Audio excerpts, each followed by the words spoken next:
पूज्य सदानंद दरबार तीर्थ रायपुर से हम संत युधिष्ठिर लाल आप सबसे अनुरोध करते हैं कि कोरोना वायरस से बचने के लिए और अपने राष्ट्र धर्म का मानवता का फर्ज निभाते हुए यह अति आवश्यक है कि सब लोग बार बार साबुन से हाथ धोते रहें, समूह में न रहें, सामाजिक दूरी बनाए रखें, एकांत में रहें और जो अपनी धार्मिक पाठ पूजा या दिनचर्या है उसको भी स्वयं तक सीमित रखें।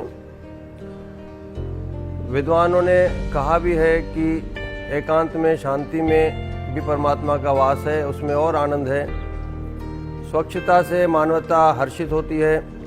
जब ऐसी घड़ी आती है तो एक दूसरे को बचाने के लिए भी एक सहयोग और त्याग की भावना सब में रहनी चाहिए। जैसे आदेश और निर्देश हैं, इस कोरोना वायरस से बचने का यही उपाय है। परिवार में रहें, घर से बाहर नहीं निकलें, सार्वजनिक स्थानों पर कदापि नहीं जावें, खान पान में पवित्रता और स्वच्छता का ध्यान रखें। Help us to help you.